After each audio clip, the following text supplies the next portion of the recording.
시청자 여러분, 오늘도 즐거운 하루 보내시기 바랍니다.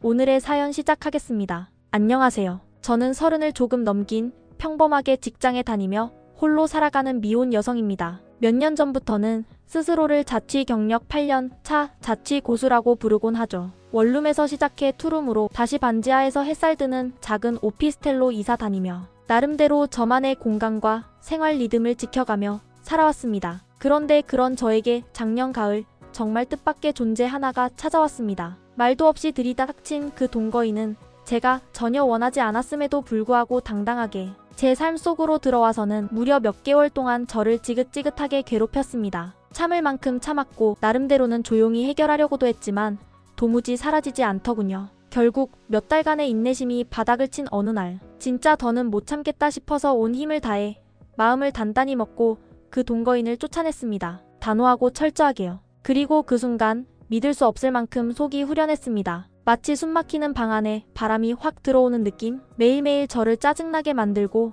기분을 구기게 하던 그 존재가 제 눈앞에서 완전히 사라진 지금, 저는 다시 저만의 고요하고 쾌적한 공간으로 돌아온 것 같아 너무나 만족스럽고 또 제 자신이 대견하기까지 해요. 사실 저는 대학을 졸업하고 얼마 지나지 않아 독립을 했어요. 친구들이 여전히 부모님과 함께 사는 동안 저는 나름의 이유가 있어 자취를 시작하게 되었죠. 그게 벌써 8년 전 이야기예요. 남들이 보면 고생길이 훤하다고 했지만 저는 오히려 제 방 하나, 작은 싱크대 하나, 누가 간섭하지 않는 내 공간 하나만 있으면 세상 부러울 게 없었거든요. 물론 전세금 걱정, 갑작스러운 수도세 폭탄, 정전이나 누수 같은 사건 사고도 있었지만 그 모든 것을 스스로 해결해가는 과정이 결국 저를 지금의 저로 만든 것 같아요. 자취는 단순히 혼자 사는 삶이 아니라 진짜 나를 만나는 여정이었거든요. 지금 다니고 있는 회사는 자취방에서 멀지 않은 거리라 출퇴근이 편해서 좋습니다. 연봉이 높거나 복지가 훌륭한 곳은 아니지만 업무 강도도 높지 않고 인간관계도 무난해서 그냥 꾸준히 다니고 있어요. 흔히 말하는 워라밸이라는 개념이 있진 않지만 적어도 제 퇴근 후의 저녁 시간은 온전히 저만의 시간이니 저는 그걸로 충분합니다. 남자친구는 글쎄요, 딱히 없습니다. 한동안 사귀었던 전 남자친구와는 작년에 헤어졌고 30을 넘기니 이상하게 새로운 사람을 만나는 것도 귀찮고 누군가에게 맞춰야 하는 감정 노동이 싫어지더라고요. 그래서 지금은 오히려 홀로 보내는 시간이 더 소중하게 느껴지고 있어요. 맛있는 걸 혼자 먹고 드라마 정주행하고 누워서 멍하니 천장을 바라보는 그 시간이 저한테는 일종의 힐링이에요. 저희 아버지는 6남매 중 장남이십니다. 그래서 어릴 때부터 장남의 딸로서 해야 할 도리나 책임 같은 것을 나름 많이 듣고 자랐죠. 저는 그 중에서도 첫째 딸이고 저보다 훨씬 어린 여동생이 하나 있어요. 나이 차이가 제법 많이 나서 동생보다는 오히려 작은 엄마처럼 느껴질 때도 많아요.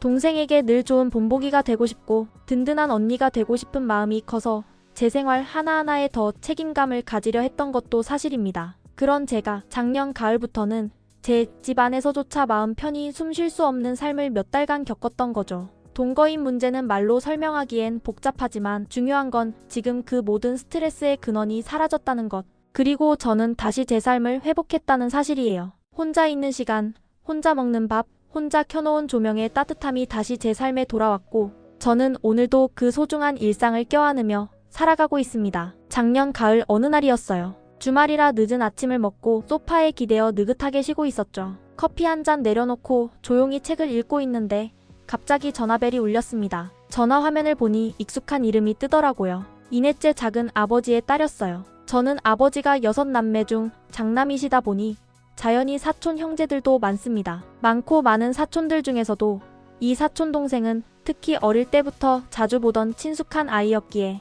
반가운 마음으로 전화를 받았어요. 사실 사촌 동생만 해도 총 8명이나 돼요. 그 중에는 나이차가 많이 나는 동생들도 있어서 저는 거의 이모처럼 언니처럼 대하면서 지내왔죠. 특히 우리 집은 딸 둘뿐이었기에 어릴 적부터 자연스럽게 삼촌들의 아들, 딸들을 가족이라기보다는 친구처럼 혹은 돌봐줘야 할 어린 동생들처럼 느끼며 자랐어요. 그리고 제가 장녀다 보니 가끔은 어른들 대신 조카들을 챙기기도 했고요. 게다가 둘째 작은 아버지 댁의 아들이 장손 역할을 하고 있어서 아버지를 대신해 명절이나 가족 모임에서 중심을 잡아주는 모습을 보면 저는 종종 이 참 고맙다, 내가 고생이 많다며 진심 어린 인사를 하곤 했어요. 저는 자라면서 아버지의 형제들이 어떤 사람들인지 어렴풋이 알게 됐습니다. 그중 몇몇은 젊었을 적 이런저런 사고를 치기도 했고 그 뒷수습을 결국은 장남이신 저희 아버지가 도맡아 하시는 걸 저는 종종 보며 자랐어요. 가족이라 쉽게 말할 수 없는 책임과 인내 그런 것들을 제일 가까이에서 보고 배운 셈이죠.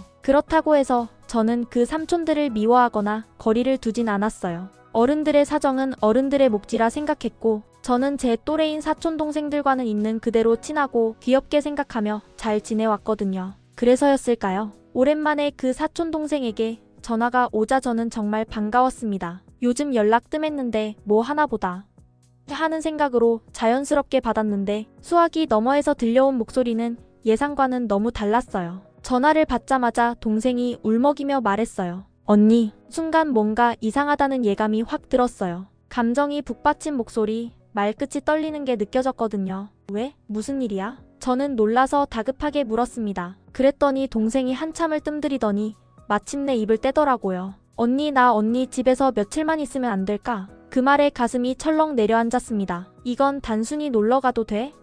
의 톤이 아니었어요. 뭔가 피치 못할 사정, 당장 갈 데가 없다는 절박함이 묻어나는 말투였어요. 어떤 사정인지는 묻지 않았습니다. 그냥 그 목소리만으로도 이 아이가 지금 얼마나 다급한지 느껴졌고 망설일 이유가 없었죠. 그래, 얼른 와. 오면 얘기하자. 일단 와. 저는 조용히 그렇게 말했고 동생은 곧 도착하겠다며 전화를 끊었습니다. 그런데 몇십 분 뒤 문을 열고 들어선 사촌 동생의 모습은 정말 충격적이었어요. 늦가을이었는데도 슬리퍼에 반바지, 헐렁한 반팔티를 입고 있었고 얼굴은 울다 지친 듯 부어 있었고 손에는 작은 백팩 하나만 들고 있었습니다. 겉모습만 봐도 집을 급하게 나온 사람이라는 걸 알 수 있었고 저는 그 순간 본능적으로 알았습니다. 이 아이 뭔가 정말 큰일이 있었구나. 그리고 내 집에서 당분간 함께 살아야 할지도 모르겠구나. 그 사촌 동생은 저보다 무려 9살이나 어린 아이였어요. 나이 차가 크다 보니 어릴 적부터 늘 동생처럼 보살피게 되었고 그런 차림새로 불쑥 제 집 문을 열고 들어선 그 아이의 모습을 보는 순간 제 마음이 철렁 내려앉는 듯 안쓰러움이 밀려들었어요. 늦가을 찬바람이 부는 날이었는데 반팔에 반바지, 슬리퍼 차림이라니요. 방금 막 집에서 쫓겨나온 듯한 몰골이었고 무엇보다 두 눈은 잔뜩 붓고 붉게 충혈돼 있었어요. 말없이 문을 열어주고 들어오게 했지만 저는 안으로 들어서는 순간부터 마음이 복잡하게 엉켜버렸습니다. 배가 고프지 않겠냐는 생각에 얼른 냉장고를 뒤져 있던 반찬 몇 가지, 얼려두었던 국 한 봉지를 꺼내 따뜻하게 데우고 갓 지은 밥 한 공기를 푸고는 일단 먹고 얘기하자고 했어요. 숟가락을 든 그 아이는 말없이 밥을 몇 술 뜨더니 결국 울음을 터뜨렸고 그제야 입을 열더군요. 아빠랑 싸웠어. 순간 복잡한 감정이 스쳤어요. 저희 넷째 작은아버지는 젊을 적부터 성격이 불같기로 유명했고 어른들의 싸움이나 불협화음이 있을 때면 종종 고성이 오가기도 했지만 그래도 자식들을 얼마나 끔찍이 아끼는 분인지 저는 잘 알고 있었습니다. 특히 이 딸은 거의 금이야 오기야 키우던 아이였거든요. 그래서 싸웠다고 해도 이 정도로 아이가 집을 뛰쳐나올 일인가 싶어 마음이 무거웠습니다. 그날을 기점으로 저와 사촌 동생의 예상 밖의 동거가 시작됐습니다. 그런데 막상 동거가 시작되었어도 제 일상은 크게 달라지지 않았습니다. 아침이면 똑같이 일어나 출근 준비를 하고 바쁜 하루를 회사에서 보내고 저녁이면 지친 몸을 이끌고 집으로 돌아오는 생활. 동생은 당시 전문대 졸업반이었지만 취업계 내고 아르바이트를 하고 있는 상황이었어요. 그런데 제 집에 들어온 후 며칠 지나지 않아 아르바이트도 그만뒀더라고요. 저는 속으로 조금 쉬고 나면 집에 돌아가겠지 했고 처음에는 큰 부담 없이 받아들였습니다. 제게 맡겨진 누군가를 챙긴다는 책임감이랄까요. 하지만 상황은 생각보다 길어졌습니다. 저는 하루 종일 회사에서 일하고 돌아오는데 동생은 집에 틀어박혀 TV를 보거나 핸드폰을 붙잡고만 있었고 하루 종일 아무것도 먹지 않은 날도 많았어요. 딱히 뭔가를 하거나 나갈 생각도 없어 보였고 무기력한 모습이 안쓰러워 저는 그날부터 출근 전 식탁 위에 지갑에 있던 현금을 몇천 원씩 올려두기 시작했어요. 점심이라도 사 먹어 하는 마음이었죠. 혼자 살 때는 느끼지 못했던 생활비의 압박도 점점 피부로 다가왔어요. 전기세, 수도세, 가스비, 음식값 두 사람이 함께 쓰는 집은 생각보다 훨씬 빨리 지출이 쌓여갔고 나는 그 부담을 묵묵히 떠안고 있었습니다. 하지만 이 아이도 언젠간 갈 거야 하는 희망을 놓지 않았기에 내색하지 않았습니다. 문제는 그 언젠가가 계속 오지 않았다는 거죠. 처음에는 정말 일주일이면 정리될 일이라 생각했어요. 그날 동생이 저희 집에 도착했을 때 저는 곧바로 작은아버지께 연락을 드려 저희 집에 있으니까 걱정 마세요 라고 말씀도 드렸거든요. 그러자 작은아버지도 별다른 걱정은 하지 않으셨고 오히려 잘됐네. 며칠만 부탁한다는 말투였어요. 그래서 저도 자연스럽게 정말 며칠만이겠지 하고 넘겼던 겁니다. 하지만 한 달이 지나고 두 달이 지나도 동생은 집에 돌아갈 기미가 없었습니다. 가끔 제가 조심스럽게 이제 아버지랑 얘기 좀 해볼래? 라고 떠보면 아직은 싫어라며 퉁명스럽게 대답하거나 그냥 입을 닫아버리곤 했어요. 그렇게 시간이 흐르면서 저는 점점 지쳐갔고 무엇보다 이 아이는 지금 이 상황을 너무도 당연하게 받아들이고 있구나 하는 생각이 들기 시작했습니다. 혼자만의 고요한 일상은 사라지고 대신 누군가의 기분과 생활에 신경을 쓰며 하루하루를 조율해야 하는 답답함이 쌓여갔죠. 그러던 어느 날 동생이 제게 슬쩍 말했습니다. 언니, 나 이번 주에 데이트 있는데 돈 좀 있으면 줄 수 있어? 처음엔 뭘 잘못 들은 줄 알았어요. 알고 보니 요즘 남자친구가 생겼다고 하더군요. 놀랍기도 하고 동시에 황당하기도 했어요. 연애를 한다는 건 좋은 일이지만 한편으로는 그럴 여유는 있구나 싶은 생각이 들더라고요. 자립하지 않은 채 남의 공간에 기대 살면서 연애는 열심히 하고 있는 모습이 어디서부터 어떻게 받아들여야 할지 참 복잡했어요. 물론 그 아이가 웃는 모습, 예쁘게 단장하고 나가는 모습엔 예전의 생기를 느낄 수 있었고 그건 제게도 잠시 미소를 안겨줬습니다. 하지만 동시에 마음 한구석은 점점 더 무거워졌습니다. 이 동거가 처음엔 연민이었지만 지금은 조금씩 피로와 불안, 그리고 어쩌면 작은 불신으로 변해가고 있다는 걸 저는 서서히 깨닫고 있었어요. 그동안 매일같이 집안에 틀어박혀 밥도 제대로 먹지 않고 무기력하게 TV나 보며 하루하루를 흘려보내던 사촌동생이 남자친구가 생긴 뒤로 조금씩 달라졌습니다. 눈빛에도 생기가 돌았고 말수도 늘었으며 예전에는 하루 종일 잠옷바람으로 집안을 어슬렁거리던 아이가 이제는 아침부터 화장을 하고 외출 준비를 하기도 했습니다. 저는 그런 동생의 모습이 솔직히 다행스럽고 반가웠어요. 사람은 누군가와 감정을 나누기 시작하면 확실히 살아나는 면이 있는 것 같다고 혼잣말처럼 그렇게 중얼거리기도 했죠. 그래서 저는 한 번은 동생에게 슬쩍 말했어요. 남자친구랑 잘 지내는 것 같던데 기회되면 집에 한번 초대해봐. 난 괜찮아. 제 말을 듣고 동생은 깜짝 놀란 듯 눈을 동그랗게 뜨더니 이내 입꼬리를 올리며 말했어요. 언니 진짜 괜찮아? 와, 언니 진짜 쿨하다. 그 반응에 저도 모르게 웃음이 나왔습니다. 당연히 괜찮았죠. 이 집이 잠깐 머무는 임시 거처일 수도 있지만 지금은 둘이 함께 살아가는 공간이고 내가 그동안 이 아이를 가족처럼 대해왔으니까요. 그리고 연애를 지지하고 따뜻한 시선으로 바라봐주는 것도 어른으로서 제가 해줄 수 있는 작은 배려라고 생각했습니다. 동생 말로는 남자친구가 직장인이라 시간이 잘 안 맞아서 이틀 후에나 저희 집에 들를 수 있다고 하더군요. 저는 그래, 그럼 이틀 후에 보자. 배달 음식이나 시켜 먹자라고 말하며 날짜를 맞췄고 동생은 어린아이처럼 들뜬 목소리로 언니 고마워 진짜 잘 보여야지 하며 방 안으로 들어가 옷장을 들썩이기 시작했습니다. 이틀 후 약속된 날이 되었습니다. 저는 일부러 저녁 시간에 맞춰 집에 조금 일찍 들어왔고 혹시나 동생이 긴장할까 봐 분위기도 편안하게 만들어주려고 했어요. 문이 열리고 동생이 남자친구와 함께 들어왔습니다. 남자친구는 첫 인상부터 딱히 특별할 것 없는 평범한 25살 청년이었어요. 키도 평균, 말투도 조용하고 얌전했고 옷차림도 깔끔한 편이었죠. 함께 들어온 동생의 얼굴에는 잔뜩 긴장이 묻어났고 저는 그런 두 사람을 보며 마음속으로 그래, 아직은 어리구나 싶은 미소를 지었습니다. 저는 저녁 메뉴로 간단하게 배달 음식을 몇 가지 시켰고 거실 테이블에 세 사람 분량의 음식이 놓인 후에는 둘이 편하게 먹어 나 할 일 좀 하고 있을게 하며 자리를 비켜줬습니다. 그렇게 저는 두 사람의 연애를 진심으로 응원하는 마음으로 작은 언니이자 보호자의 시선으로 그들을 지켜보고 있었습니다. 그 후로도 동생은 가끔 남자친구와 만나러 나가곤 했고 저도 그럴 때마다 다녀와 너무 늦지는 말고 하며 밝게 배웅해줬어요. 겨울이 지나고 어느덧 봄 기운이 느껴지기 시작하면서 저는 점점 동생이 자리를 잘 잡아가고 있다고 생각했습니다. 정말 잠시 머무르려던 동거가 우리에게 익숙한 일상으로 정착해가는 듯 했어요. 그러던 중 어느 날부터인가 자꾸 방 안에서 작은 벌레들이 보이기 시작했습니다. 처음엔 그냥 봄이 되면서 날씨 탓인가 보다 하고 넘겼는데 창틀 틈새를 보니 방충망이 한쪽이 살짝 벌어져 있더군요. 집이 낡은 것도 아닌데 이래서야 안 되겠다 싶어 저는 봄맞이 겸사겸사 주말 대청소를 하기로 마음을 먹었습니다. 집도 좁고 살림도 많지 않으니 하루면 충분하겠지 싶었고 깨끗한 집에서 기분 전환도 하고 싶었거든요. 그래서 동생에게 주말에 대청소 좀 하자. 집 좀 환기시키고 창틀이랑 바닥도 싹 밀자 하고 말했더니 동생은 잠깐 머뭇거리더니 나 그날 약속이 있어서 청소는 못 도와줄 것 같아라며 미안하다는 말도 없이 방으로 들어가더군요. 그 순간 약간 서운했지만 뭐 요즘 젊은 애들은 다 그렇지 하고 넘겼습니다. 청소는 저 혼자 해도 되니까요. 어차피 혼자 자취하던 때도 계절 바뀔 때마다 혼자 바닥 밀고 커튼 빨고 옷장 정리하곤 했으니까요. 그렇게 토요일 아침 따사로운 햇살이 들어오는 창가에서 커피 한 잔으로 시작하며 저는 음악을 틀고 청소에 들어갔습니다. 설레는 마음으로 밀대를 들고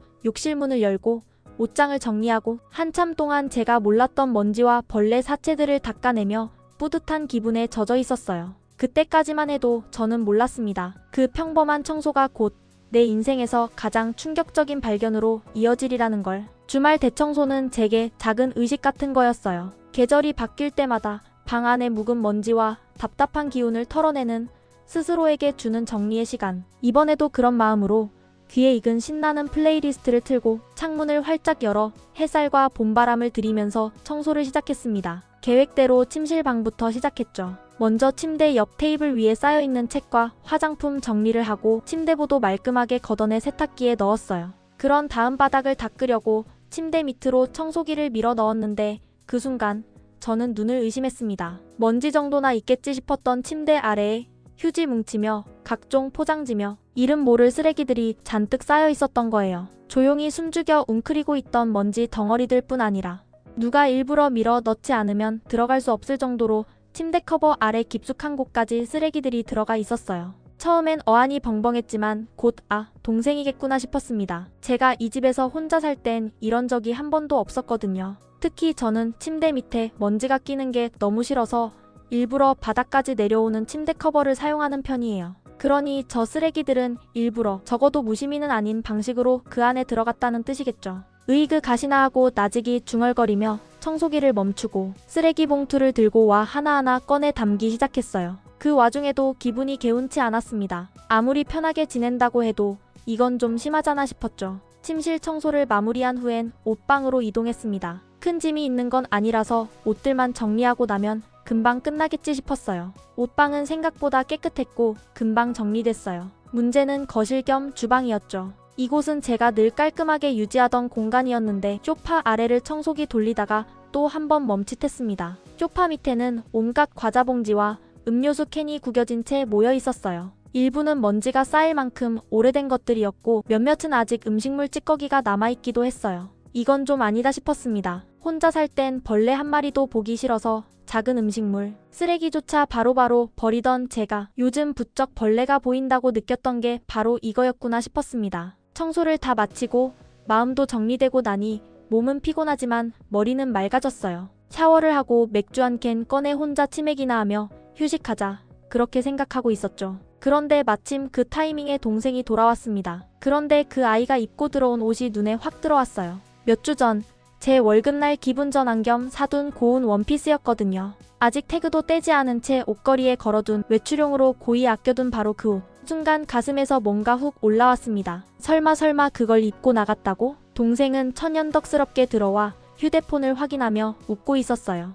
아무 말도 없이. 저는 순간적으로 분노가 치밀었지만 그래도 최대한 감정을 눌렀습니다. 화를 내면 끝이다. 일단 이야기하자. 그렇게 마음을 가다듬고 동생에게 조용히 말했어요. 우리 오늘은 진지하게 얘기 좀 하자. 거실 소파에 마주 앉아 저는 먼저 오늘 청소하면서 발견한 침대 및 소파 및 쓰레기 이야기를 꺼냈어요. 오늘 침대 밑에 쓰레기들 진짜 많더라. 내가 치우려다 못 치운 거겠지? 다음부턴 제때 치워줘. 동생은 당황한 듯 고개를 끄덕이며 미안해. 치우려고 했는데 깜빡했어라고 말했어요. 진심인지 모르겠지만 그 말투엔 어느 정도의 반성은 담겨 있었던 것 같았어요. 그 다음 저는 조심스럽게 원피스 이야기를 꺼냈습니다. 그리고 내가 입고 있는 저 옷 그거 나 아직 한 번도 안 입은 거야. 외출복이라 소중하게 아껴두던 건데 적어도 입기 전에 한마디쯤 말해줬으면 좋겠어. 동생은 눈이 동그래지며 몰랐어 언니 미안해. 다음부턴 꼭 물어볼게라고 말하더군요. 진심인지 아닌지 순간분간이 가지 않았지만 적어도 사과는 했기에 저는 고개를 끄덕이며 넘어갔습니다.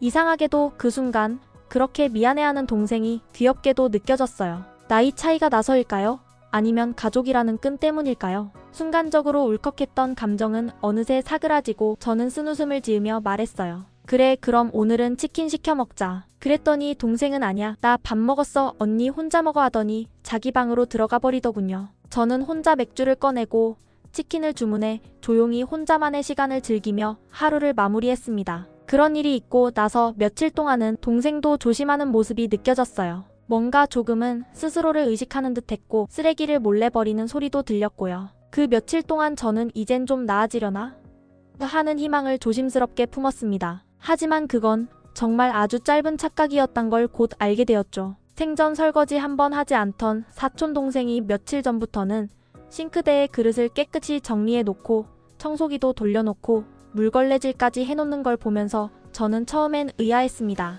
얘가 웬일이지? 싶었어요. 늘 손 하나 까딱 안 하고 쓰레기도 소파 밑에 구겨 넣던 아이였는데 갑자기 변한 태도에 의심보다는 오히려 반가움이 컸어요. 이제야 철이 들기 시작했나 싶기도 했고요. 사실 동생이 제 집에 들어온 지 몇 달이 지났으니 이제라도 생활의 일부로서 책임감을 느끼기 시작했다면 다행이잖아요. 저는 속으로 괜스레 뿌듯해지기까지 했습니다. 그러면서 동생의 생활 패턴도 눈에 띄게 달라지기 시작했어요. 언젠가부터 저녁 아르바이트를 나간다며 오후 늦게 외출을 하고 제가 퇴근할 즈음이면 부재 중이었죠. 동생은 밤 늦게까지 일하는 번화가의 호프집에서 일하고 있다며 새벽 2시쯤 귀가하곤 했습니다. 처음엔 걱정돼서 밤길 무섭지 않아? 혹시 무슨 일 생기면 어쩌려고 그래? 하고 물었지만 동생은 언니 괜찮아. 오빠가 데려다줘라며 남자친구 얘기를 꺼냈고 저는 그 말에 한시름 놓았어요. 누군가 동생 곁에 있다는 사실만으로도 안심이 됐거든요. 그렇게 보름쯤 흘렀던 것 같아요. 어느 날부터인가 동생이 해놓던 설거지도 안 하고 청소도 손에서 놓기 시작했어요. 처음엔 아르바이트가 너무 힘든가 보다 싶어서 뭐라 하지 않았습니다. 잠깐 열심히 살고 잠깐 게을러지는 거야 누구에게나 있는 일이니까요. 어쨌든 제 눈엔 동생이 요즘 부쩍 밝아졌고 남자친구도 잘 만나고 있는 듯하니 그걸로 됐다고 생각했습니다. 그동안 얹혀 사는 게 미안해서 잠깐 착한 모습을 보여주었을지도 모르지만 뭐 마음이 움직여야 행동도 달라지는 법이니까요. 그러던 어느 날 여름이 가까워지는 계절, 사무실에서 하루 종일 에어컨 바람을 맞았더니 몸이 으슬으슬 떨리고 열도 나기 시작했어요. 오후엔 두통까지 몰려왔고 몸이 뻐근하게 아파와 결국 과장님께 양해를 구하고 오전 근무만 하고 조퇴했습니다. 병원에서 진료를 받고 약을 받아 나오면서 집에 돌아가 한숨 푹 자면 좀 나아지겠지 싶었어요. 그런데 병원 앞을 지나던 중 문득 떡볶이집 간판이 눈에 띄었고 그 순간 사촌동생이 생각났습니다. 뭔가 뜨끈하고 매콤한 게 입맛을 돌릴 것 같기도 했고 혼자 누워있을 동생도 뭘 먹었을지 걱정이 되어 전화를 걸었죠. 영아 일어났어? 밥 먹었어? 언니, 왜? 아직 안 먹었어. 목소리가 어딘가 당황스러워 보였지만 저는 그땐 단순히 잠에서 덜 깬 거라고 생각했어요. 응 언니 지금 퇴근하는데 집에 가는 길에 떡볶이 좀 사갈까 해서 전화했어. 언니 지금 온다고? 아 그래 몸살 기운 있어서 오늘은 일찍 퇴근했어. 안 먹었으면 내가 사갈게. 그리고 전화를 끊었죠. 동생의 반응이 어딘가 어색하고 허둥대는 느낌이 들긴 했지만 당시 저는 열도 나고 몸 상태가 말이 아니었기에 그냥 오늘은 얘가 좀 이상하네 정도로만 넘겼습니다. 집 앞 떡볶이집에서 포장을 하고 현관문을 열자마자 동생이 웬일인지 현관까지 나와 마중을 하더군요. 약간 부자연스러운 표정이었지만 저는 몸살 기운에 그마저도 눈에 잘 안 들어왔어요. 봉지를 쥐어주고 옷 좀 갈아입고 올게 하고 옷방으로 들어갔는데 순간 뒤쪽에서 누군가 화장실 문을 열며 나오는 기척이 들리더니 낯선 목소리가 들려왔습니다. 안녕하세요. 깜짝 놀라 뒤를 돌아보니 그 사람은 다름 아닌 동생의 남자친구였습니다. 순간 머릿속이 하얘졌어요. 예상치 못한 상황에 저는 잠시 멈칫했고 그저 어색하게 웃으며 말했습니다. 아 안녕하세요. 놀랐네요. 오늘 영희가 말 안 했거든요. 동생은 눈치를 보며 급히 말했어요.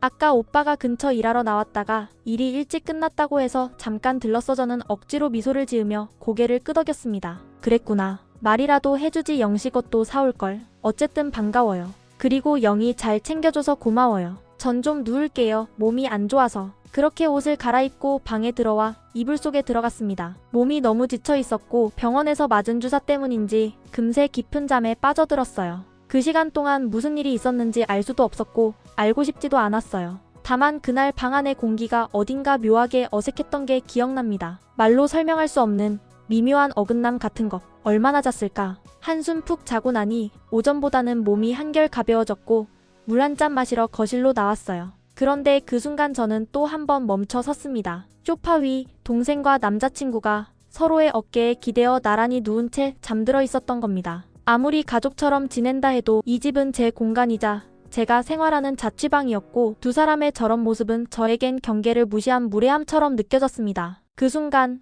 저는 문득 아주 서늘한 생각이 들었습니다. 이 동거 이대로 괜찮은 걸까?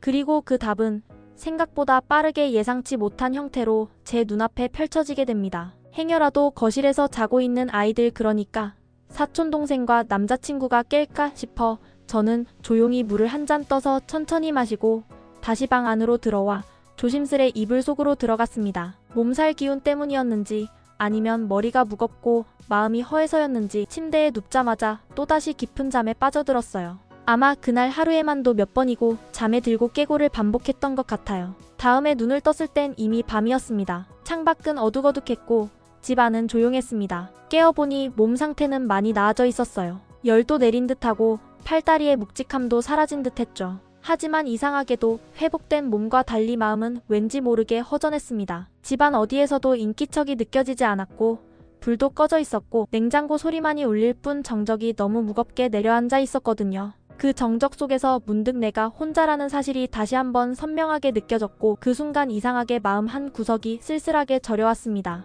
그래서 저는 늘 속을 털어놓는 친한 대학 동기에게 전화를 걸었어요. 저희는 총 7명이 모인 단짝 친구들이었고 지금은 다들 각자의 길을 가고 있지만 1년에 한두 번은 꼭 모여 3박 4일 정도의 여행을 떠나는 사이입니다. 봄이나 가을쯤 일정 맞춰 휴가를 몰아서 같이 여행을 가곤 했죠. 자주 연락하지는 않아도 만날 땐 어제 본 사람처럼 편하고 따뜻한 사람들. 혼자인 친구들은 미혼의 자유를 공유하고 결혼한 친구들은 육아와 남편 얘기로 스트레스를 쏟아내는 그런 수다 여행이었어요. 제 목소리가 피곤하고 울적하게 들렸는지 친구는 올여름 가기 전에는 꼭 보자며 일정을 제안해줬고 마침 본인 회사 프로젝트도 마무리되어 다음 달 연휴에 월차를 붙이면 가능하다는 거였어요. 친구 일정에 맞춰 다른 친구들도 금세 오케이 하며 동의했고 저도 그 여행을 손꼽아 기다리게 됐죠. 동생과의 동거 생활에 심신이 지쳐있던 저로선 이번 여행이 그 어느 때보다 절실했고 무엇보다 오롯이 나 자신만을 위한 시간이 간절했던 시기였어요.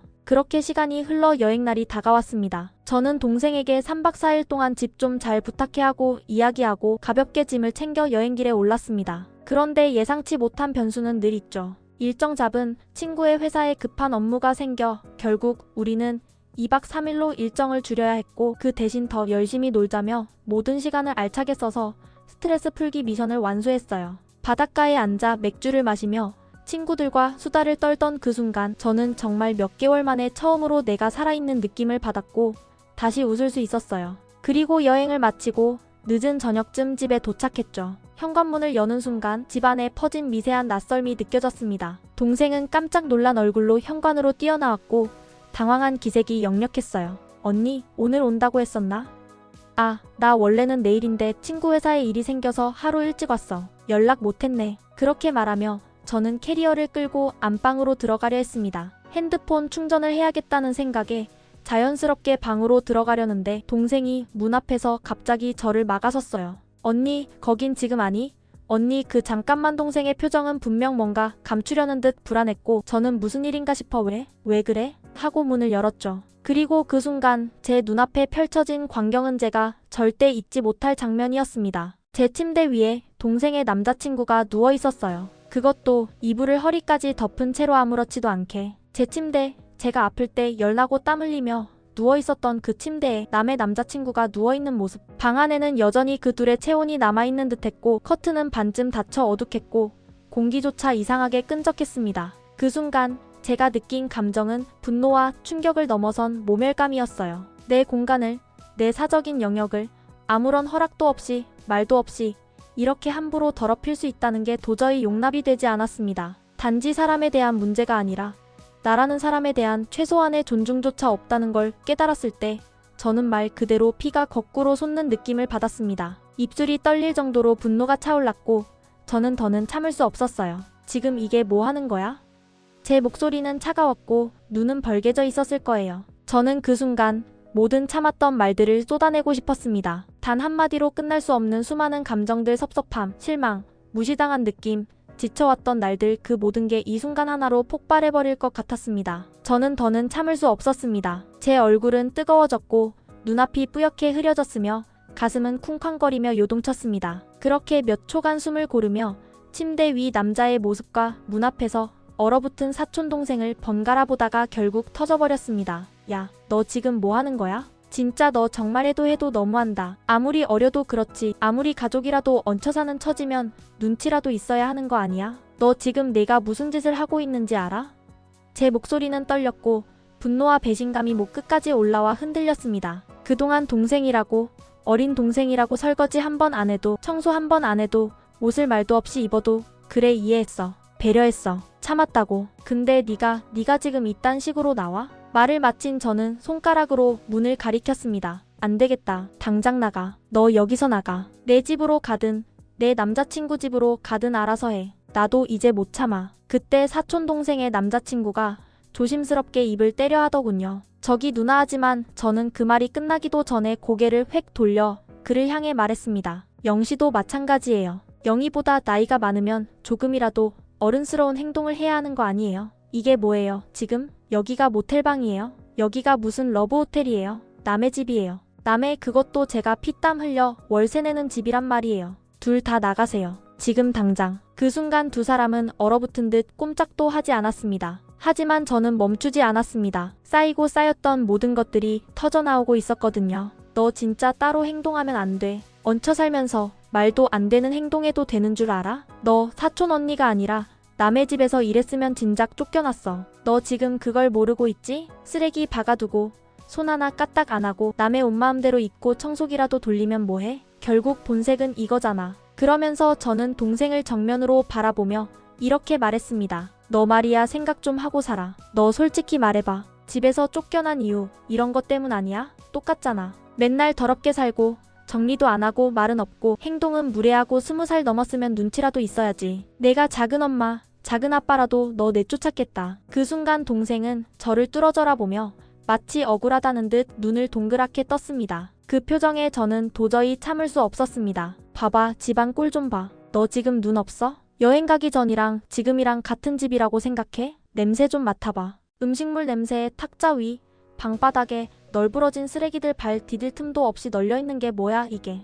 이게 내가 누워서 먹고 자고 즐긴 공간이야? 아니, 이건 내 집이라고. 내가 땀 흘려 일하고 내가 혼자 살아가던 내 공간이었다고. 저는 발밑을 내다보며 절망스러울 만큼 더러워진 거실을 한 바퀴 둘러봤습니다. 아끼던 커튼엔 무언가 흘린 듯 얼룩이 있었고 거실 테이블엔 녹은 소스가 굳어있고 쓰레기 봉투는 넘쳐 쓰레기들이 삐져나와 있었고 싱크대에는 설거지거리들이 가득 쌓여 있었습니다. 제 발끝은 그 사이에 굴러다니는 플라스틱 뚜껑을 툭 치고 지나갔습니다. 그때 저는 정말 주저앉아 울고 싶은 심정이었어요. 이건 단순한 분노가 아니라 모욕이었고 철저히 침범당한 자기존중이었습니다. 내가 이 사람들을 위해 했던 모든 배려, 감쌌던 이해, 사촌이라는 이름으로 참았던 인내가 이렇게 되갚아질 줄은 정말 몰랐어요. 우선 영시 옷 입고 당장 나가. 그렇게 말하며 저는 침실 문을 쾅 닫고 거실로 나온 동생을 거칠게 끌고 나왔습니다. 그동안 너무 좋게, 너무 조용히, 너무 착하게만 대해왔던 걸까요? 동생은 자기 행동의 심각성을 전혀 깨닫지 못한 얼굴이더라고요. 마치 왜 화를 내는 거지? 하는 어리둥절한 표정으로 저를 쳐다보는 모습을 보는데 그 모습마저 얄미웠습니다. 저 없는 동안 둘이 마치 신혼부부처럼 생활했겠구나 싶더라고요. 방 안에 남아있던 향기, 어수선한 침대, 이상하게 정돈되어 있던 탁자 위 컵들까지 그동안 그 남자친구가 잠깐 들렀다 간다 수준이 아니었다는 것이 분명해졌어요. 생각할수록 소름이 끼치고 제 공간이 더럽혀졌다는 느낌의 오한이 들었습니다. 옷을 갈아입고 나온 동생의 남자친구에게 저는 말도 섞기 싫더군요. 그냥 조용히 현관문을 열고 나가세요. 단 한마디로 집 밖으로 내보냈습니다. 그는 당황한 표정으로 동생을 한번 쳐다보더니 아무 말 없이 고개를 숙이고 나가더군요. 그리고 저는 동생에게 말했습니다. 너도 옷 챙겨. 오늘로 끝이야. 지금 당장 집에 가자. 동생은 그제야 조금 당황한 듯 뭐라 항변하려는 눈치였지만 제가 무표정으로 가방을 집어들자 아무 말도 못하고 따라 나왔습니다. 작은 집에 도착해서 저는 그동안 있었던 일을 작은 엄마에게 낱낱이 다 말했습니다. 단순히 청소나 생활비 문제가 아니라 제 공간에서 일어난 선을 넘는 행동들까지 말하면서도 민망하고 피곤했지만 더는 숨기고 돌려 말할 여유가 없었습니다. 작은 엄마는 제 이야기를 다 듣고는 한숨을 쉬며 진작 데리러 갔어야 했는데 너한테 이렇게 민폐 끼치게 해서 정말 미안하다 하시더라고요. 그러면서도 그동안 내가 얼마나 힘들었겠니? 고맙다 그리고 미안하다 그렇게 2번이나 말씀하셨습니다. 그런데 집에 돌아오자마자 핸드폰이 울리더라고요. 알림을 보니 작은 엄마가 무려 300만 원을 계좌로 보내신 거예요. 저는 깜짝 놀라 바로 전화해서 너무 과하다고 이렇게까지 하시면 제가 오히려 죄송하다고 돌려드리겠다고 했지만 작은 엄마는 그냥 그동안의 생활비 내가 써도 아깝지 않은 고마움이라며 용돈이라고 생각하고 받으라고 하시더군요. 한편으론 너무 죄송했고 한편으론 이런 현실이 조금 씁쓸했어요. 아, 결국 나도 자본주의의 노예구나라는 생각이 들더라고요. 마음 같아선 그냥 됐어요 하고 거절해야 하는 게 맞겠지만 솔직히 얄팍한 위로보다 통장에 찍힌 숫자가 감정을 치유하는 데 더 빠른 것도 사실이니까요. 내 공간을 지켜냈다는 후련함과 함께 제 존재와 감정이 존중받았다는 느낌에 울컥하기도 했습니다. 그날 밤 소파에 누워 따뜻한 커피 한 잔 마시며 조용히 생각했어요. 이제 더 이상 매일 아침 눈치 보며 출근할 일도 없고 하루 종일 널브러진 쓰레기를 치우며 인내심 테스트를 받을 일도 없고 내 침대에 누가 들어와 있었을지 상상하며 분노할 일도 없습니다. 이게 진짜 평화지 싶더라고요. 물론 사촌 동생이 작은 아빠에게 혼쭐이 났을 거라 생각하면 조금 마음이 아프긴 해요. 그래도 그건 본인이 자초한 일이죠. 저는 이제 동거인이 없는 평화로운 자취생활로 다시 돌아왔습니다. 앞으로는 아니 앞으로도 제 공간은 제가 지키겠습니다. 지긋지긋하던 동거인이 사라지고 나니 이제 진짜 행복이 찾아온 것 같아요. 끝까지 읽어주셔서 정말 감사합니다. 제 작은 승리를 여러분도 응원해주셨으면 좋겠어요. 오늘 저녁은 혼자만의 치맥 타임으로 진짜 홀가분하게 보내려 합니다.